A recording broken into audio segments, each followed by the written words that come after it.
ዝፈርሑስ ገሌ ኣይበሎም እዩ ኣትንኩ ድሳን እግዚኣብሔር ፍርሕዎሞ ኮራኹራ ናብስ ይስእኑ ይጥምሚሞ እቶም እግዚኣብሔር ዝደልይዎ ግና ሰናይ ዘበለ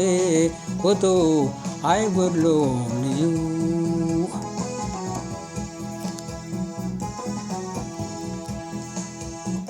ንእግዚኣብሔር ዝደልይዎ ግና ሰናይ ዘበለ ኮቶ ኣይጐድሎም እዩ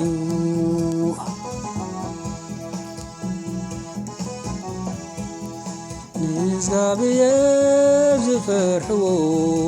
ገሌ ኣይጐድሎም እዩ ኣቱም ቅዱሳን እግዚኣብሔር ፍርሕዎሞ ኩራኩራ ናብስ ይጸምሞ እቶም ንእግዚኣብሔር ዝደልይዎ ግና ሰናይ ዘበለ ኮቶ ኣይጐድሎም እዩ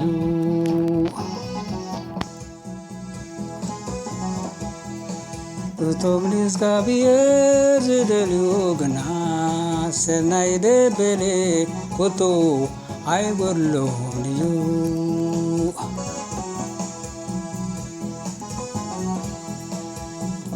ንእግዚኣብሔር ዝፈርሕዎ ገሌ ኣይጐድሎም እዩ ኣቱም ቅዱሳን እግዚኣብሔር ፍርሕዎሞ ኮራኹራ ናብስ ይጸምሞ ንእግዚኣብሔር ዝደልይዎ ግና ሰናይ ዘበለ ኮቶ ኣይጐድሎም እዩ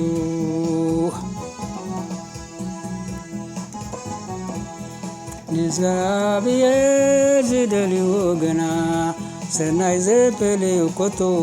ኣይጐድሎም እዩ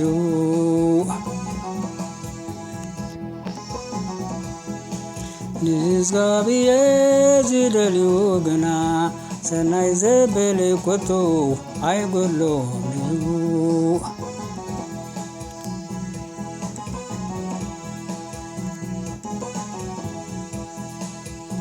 ደቀየ ፈርሃት እግዚኣብሔር ክምረኩም ንዕስምዑኒ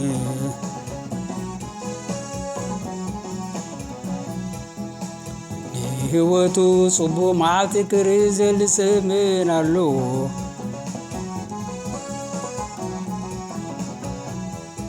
መልሓስካ ካብ እከይ ከናፍርካ ምዝራብ ትልመት ሓልሞ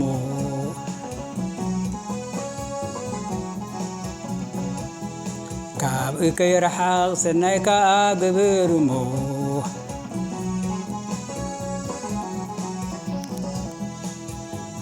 ንሰላም ድለያ ሰዓባሞ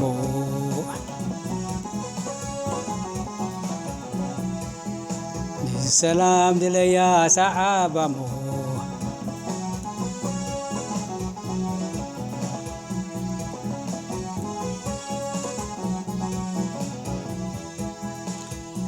ደቀየ ፍርሃት እግዚኣብሔር ክምረኩም ንዕስምዑኒ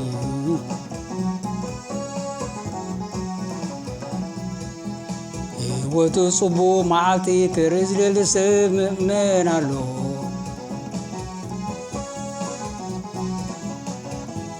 መልሓስካ ካብ እከይ ከናፍርካ ካብ ምዝራብ ትልምት ሓልእ እሞ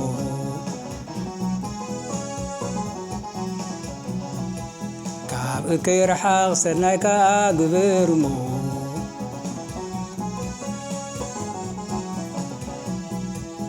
ንሰላም ድለያ ሰዓባሞ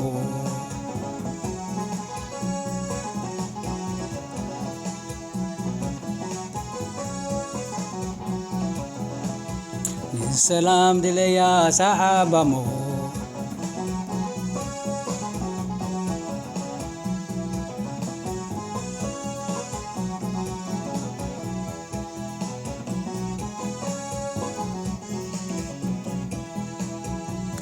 ከየፍርሃት እግዚአብሔር ክምሮኩም ንዕስምዑኒ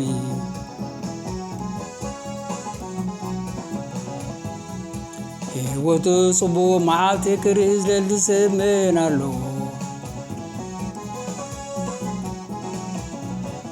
መልሓስካ ካብ እከይ ከናፍርካ ካብ ምዝራብ ጥልምት ሓሉ እሞ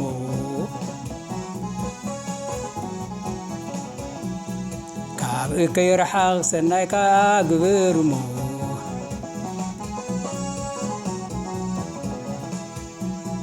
ንሰላም ድለያ ሰዓባ እሞ አሜን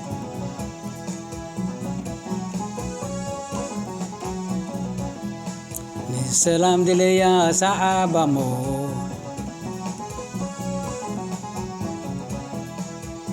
ንሰላም ድለያ ሰዓባ እሞ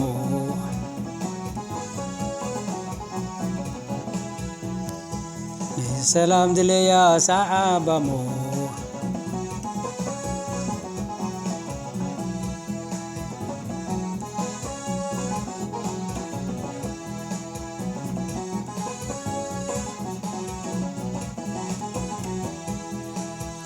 የእንትዝ እግዚአብሔር ናብ ጻድቃን ይሄድ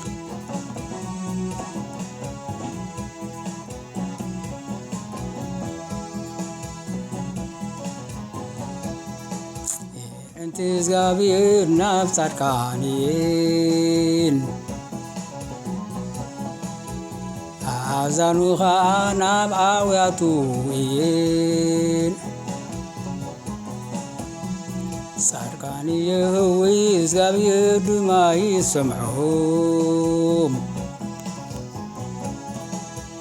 ካብ ኩሉ ምክሮም የናግፎም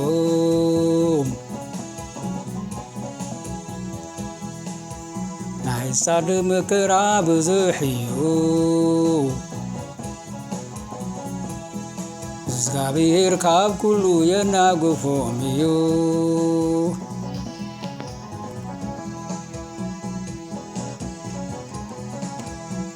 ናይ ጻድቅ ምክራ ብዙሕ እዩ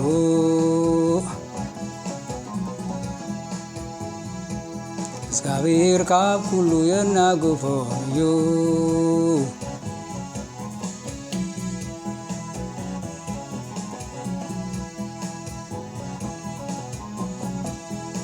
ኣዒንቲ እግዚአብሔር ናብ ጻድቃን እየን አዛኑ ኸዓ ናብ ኣውያቱ እየን ጻድቅ የህዊ እግዚአብሔር ድማ ይሰምዖም ካብ ኩሉ ምክሮም የናግፎም ናይ ጻድቅ ምክራ ብዙሕ እዩ እግዚአብሔር ካብ ኩሉ የናግፎም እዩ አሜን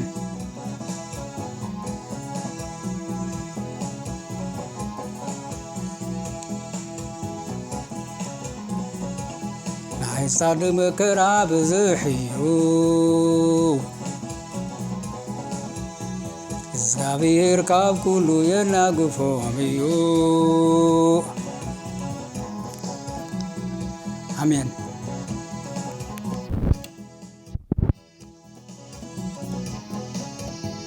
ናይ ጻድቅ ምክራ ብዙሕ እዩ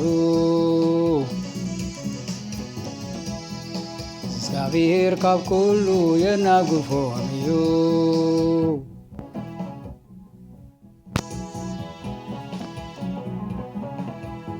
የእንት እግዚአብሔር ናብ ጻድቃን ይሄድ አዛኑ ኸዓ ናብ ኣውያቶም ይሄድ ጻድቅ የህዊ እግዚአብሔር ይሰምዖም ካብ ኩሉ ምክራ የናግፎም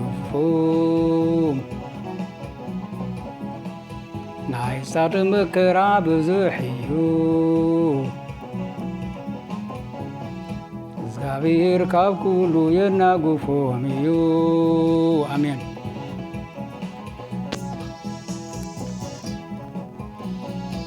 ናይ ስታድ መከራ ብዙሕ እዩ እግዚአብሔር ካብ ኩሉ የናጉፎም እዩ አሜን። ናይ ስታድ መከራ ብዙሕ እዩ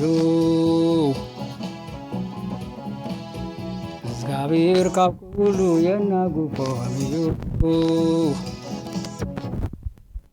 አሜን። ናይ ስታድ መከራ ብዙሕ እዩ እግዚአብሔር ካብ ኩሉ የናጉፎም እዩ አሜን።